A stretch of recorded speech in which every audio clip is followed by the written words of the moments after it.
Got a little helper. You know. Wait. You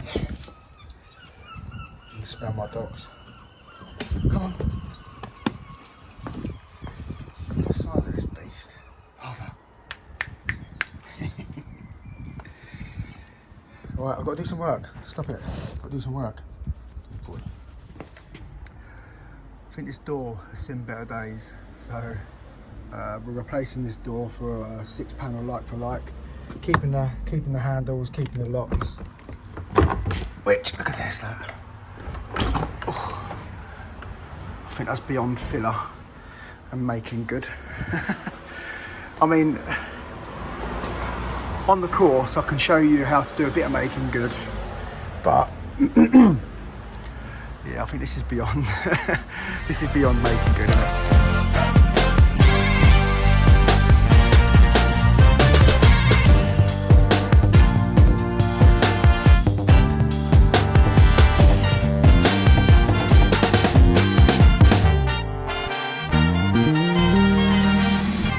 Good morning, everybody. It is Monday morning. It's all right. It's a little bit sunny, a little bit cloudy, but yeah, we're here. Right, first thing I want to say is what a response to the video I put out on Saturday regarding the courses. I didn't expect to have so many inquiries already, which is fantastic. So thank you to everybody that has has inquired about the courses that I'm going to be running. If you have missed it, then if you head back to my last video, I think the thumbnail says exciting announcement. Have a look at that, and then if you want to book on for a course, just drop me an email and we can get you booked in.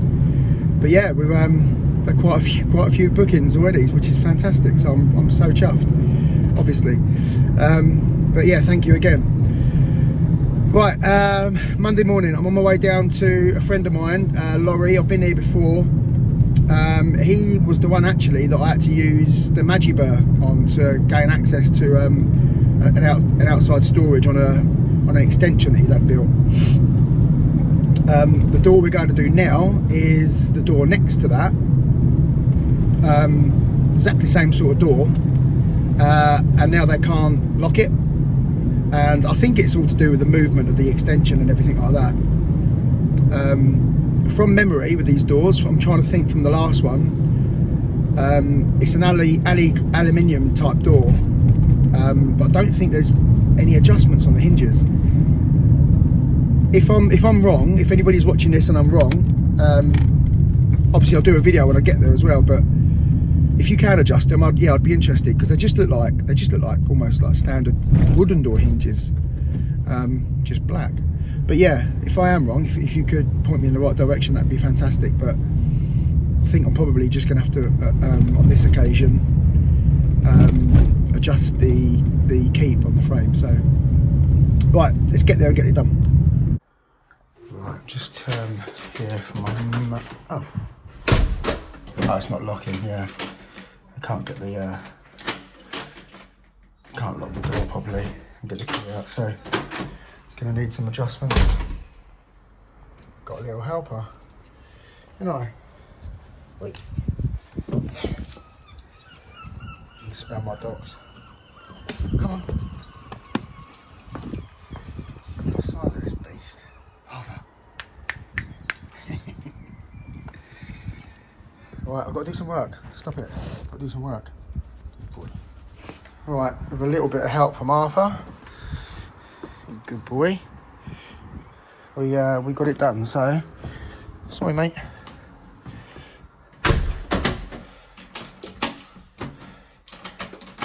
There we go. Key's coming out now as well.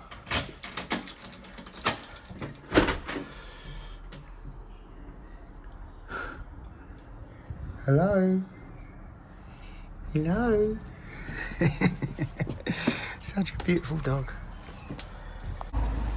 Right, what we are doing here, guys, is I think this door has seen better days, so We're replacing this door for a 6-panel like for like, keeping the handles, keeping the locks. Spindles, I've taken the spindle out, so take you in this way. We're also overhauling this lock. The customer wasn't able to use it the other day because it had just, as you can see, just down there is the sea, so it's quite close to, this is in Hove Beach, so yeah, it kind of just seized up a little bit, so I'm going to take this out, overhaul it, and the latch is actually the wrong way for this door, so the way the door opens, so I'll turn the latch around as well. Yeah, and then I've actually got an ERA British Standard night latch at the front of the property in the basement, which, look at this, that. Oh, I think that's beyond filler and making good. I mean, on the course I can show you how to do a bit of making good, but yeah, I think this is beyond this is beyond making good, isn't it? So yeah, but like I say, at the front of the property as well, there's an ERA night latch that the front escutcheon has completely rusted, so we're just going to change the whole thing on that as well for a new lock, and then a bit of adjustment on a basement gate. Just a little tip for you guys, so removing this lock because we're reusing it, so little grub screw down there, come out lovely. This one, pain in the absolute arse, didn't want to move, so what I've had to do is, if I can find it, I actually got a flat-headed screwdriver at the back of it. Up there, flat-headed screwdriver. It wouldn't budge with the Phillips. Flat-headed screwdriver in there, and then smashed it with the hammer. And as you hitting the end with the hammer, putting force on it, you know, anti-clockwise, and then let's see, I managed to get it. So another little tip for you guys. That's the old door off. New door, courtesy of Howden's in Brighton. Thank you, Ashton. But I've just realised where I am. That place there, the Brunswick, beautiful, beautiful Sunday roast. In my opinion, the best Sunday roasts in Brighton and Hove. You can't really see it, but behind this truck here, there's a massive, massive beer garden. It's a lovely place. Yeah, if you're ever in town, the Brunswick, check it out. All right, so that's the door wedged in the frame there. As you can see, I've got a bigger gap up here, and it's tight there. The bottom, I've got a bigger gap this side, but it's tighter down there, and then it's a little bit uneven all the way down both sides, as you can see. And this is the bit that, yeah, look, I've got a bit of a gap there, it's tight here. But this is the bit that people get nervous about when it comes to door hanging. But yeah, there's nothing to be nervous about, to be fair. But if you're interested about door hanging, you can drop me an email or head over to my website. I actually do a 1-day course on exterior door hanging, and I can teach all these little tips and tricks and techniques. Right, so that's the door pretty much shot in now, so we've got an even gap along the top. It's got to be lifted up a little bit, it's a bit too low because I haven't packed it at the bottom. But it's all even along the bottom now, and it's even along the top. It's even all the way down this side, which is the leading edge. On the hinge side, it's a little bit out, so I'll show you down here. We've got about 2mm gap there, and then it goes and it's tight there, tight, and it goes to about a 1mm gap up there. I didn't quite go to my lines. I've only used the plunge saw so far, so what I'm going to do, I'm going to whip the door back off, lay it down here on its edge, and then just run the electric plane all the way up there and get that shot in on this side. And then we're ready to pump it up a little bit, get it in the right position and mark the hinges out. Right, we've got 3mm packers all the way around. So we've got 3mm gaps all the way.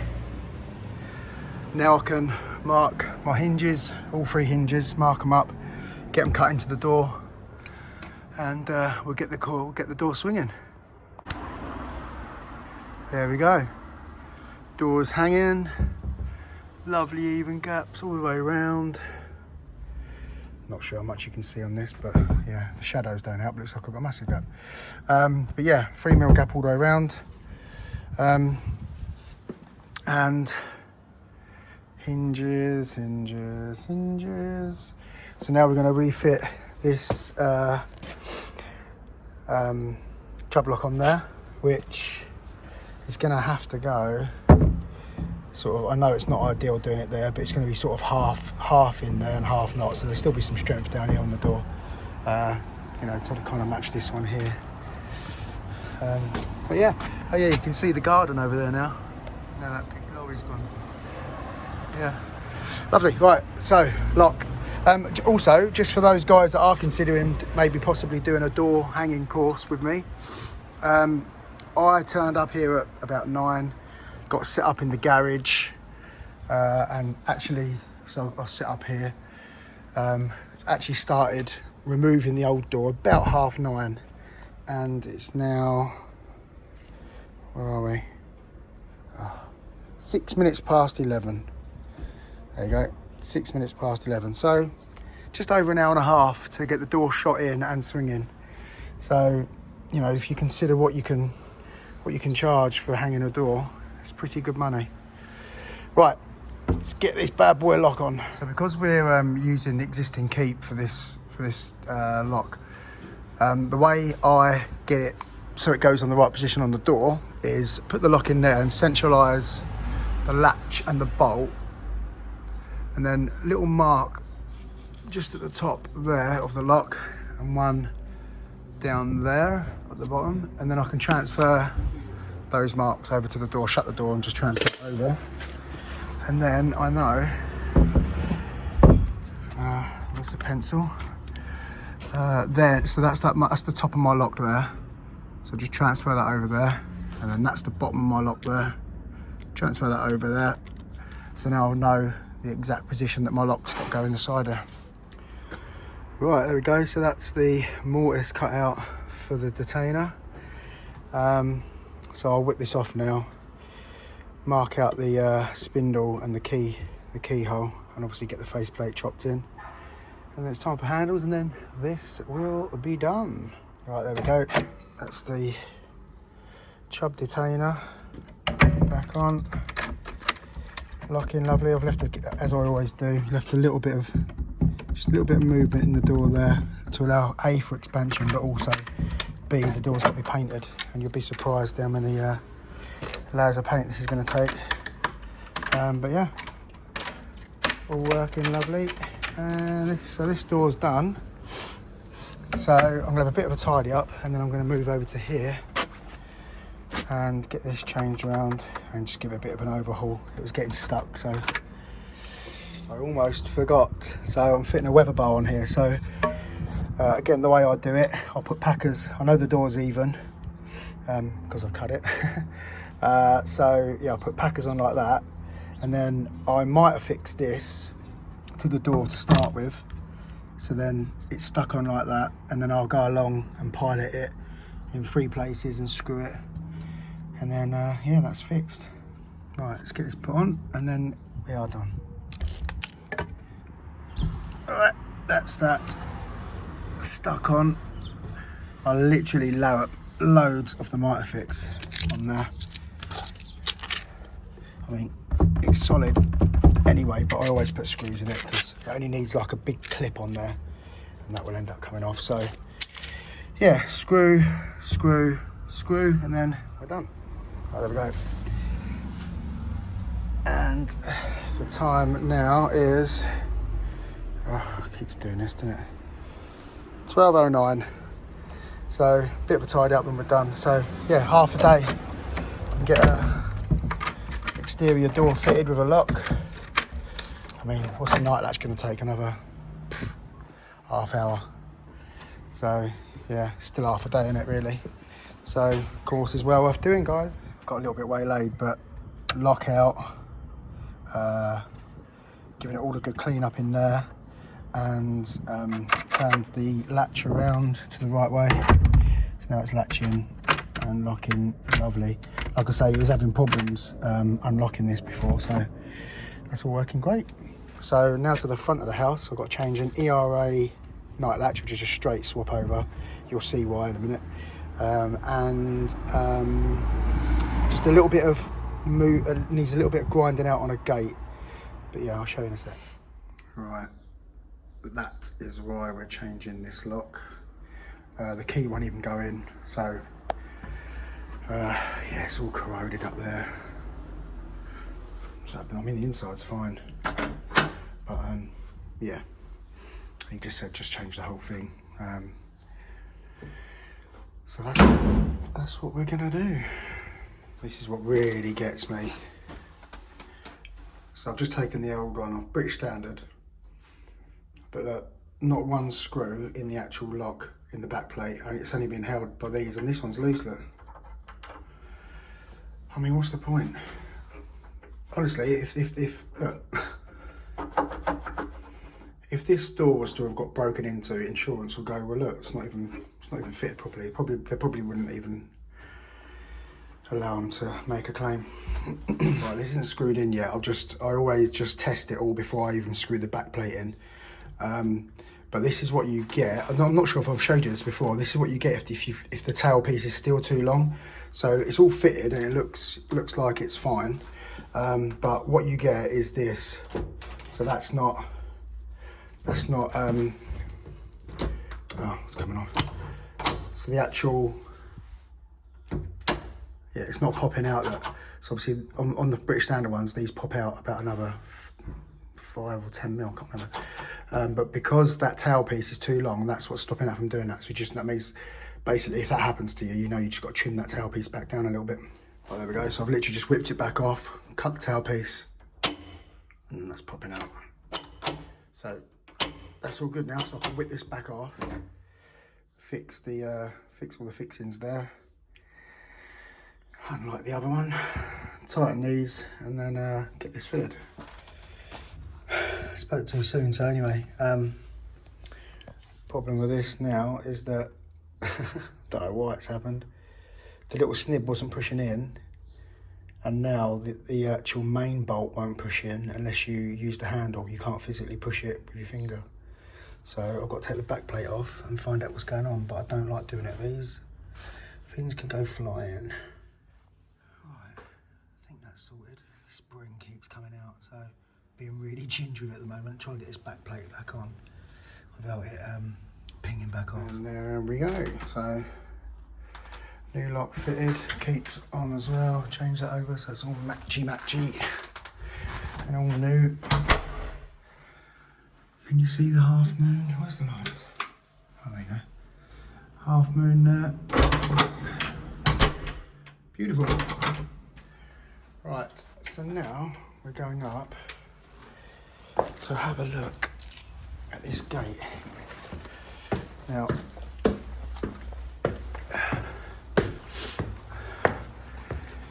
the latch works fine, but it's when the bolt's thrown for the lock, it's really stiff. So I'm going to try and get a little bit out of here if we can.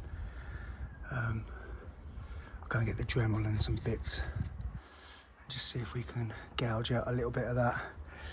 But yeah, the actual latch is fine. So it's just that it's catching there. Yeah. Right, let's go and get the Dremel.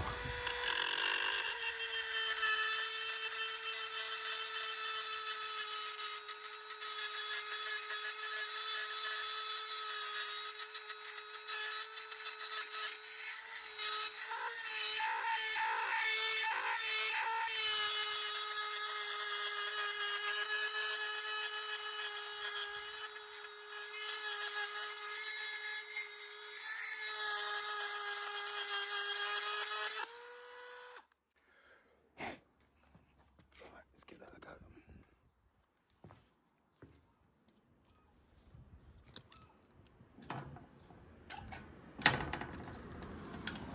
There we go. Lovely.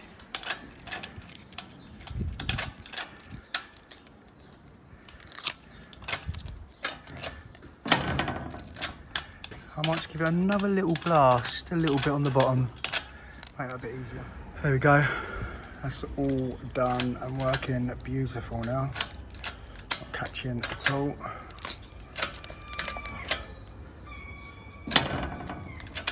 Lovely. All right, we're done on this job. It's time to go home. All right, some of you might remember this job. I was here quite a while ago. The old boy was in hospital, and while he was in hospital, some not very nice people tried to break in, and they literally mullered this mechanism. It's just not working. The deadbolt's not working, and it's not one that can be. Well, it's not one that can be. The gearbox can't be changed, and it's an old AGB mechanism which is discontinued. This particular one. So what I'm going to try and do, and I've not done this before, I'm going to try and fit this universal Doormaster universal. So we'll see how it goes. I'll tell you what, guys, I am well impressed with this kit. So it's the Yale Doormaster universal, yeah? So it's not a huge box. I'm going to get one of these and just keep it on my van. Fantastic bit of kit. So like I say, that mechanism out there, obsolete. I've looked everywhere, and yeah, I mean you can get slightly different ones, but it wouldn't have worked here, I don't think. But anyway, I didn't want to risk it because it was quite a bit of money. So I thought I'll try this, and it's got roller or mushroom, latch, hook, mushroom, roller, and it's got these little tabs. I weren't sure what they were for to start with, but look, this is where the old gearbox was, down here, and this just slides out because obviously there's nothing. It's just hollow behind there. This just slides out, so you can still get a fixing. And then obviously where you don't need it, you just put the fixing in there. Done it again there because there was a gearbox up there. Fantastic. And this is the keep. Full length. Absolutely love this. And door shutting like an absolute dream. Beautiful. Absolutely beautiful. I'm well impressed with this. I'm going to grab one of them and just leave it on my van. There you go. Yale Doormaster Universal. It's a thumbs up from me. It gets even better. Where this, where the Yale one stops there, I just found, I didn't even see this, there's two big sort of, I don't know, 1/2 metre lengths of this grey trim, and it clips into the top where obviously and there's one in the bottom as well, look. So you could see that hole before, but now this stuff just clips in. I've managed to get a screw through there. It's fantastic. Really been well thought about this. I love it. Right, that's this job done. Just a little quick one. Just turned up at the job and we've got a slipped can. So in this situation, obviously you know the can's supposed to sit in the middle. I can't show you with my hands. The key's coming out at that point. Key's coming out at that point now. And the way you'd expect it to come out, obviously it's not going to come out. So, but yeah, we just change the cylinder out for a 3-star Apex thumb turn. And that's all done.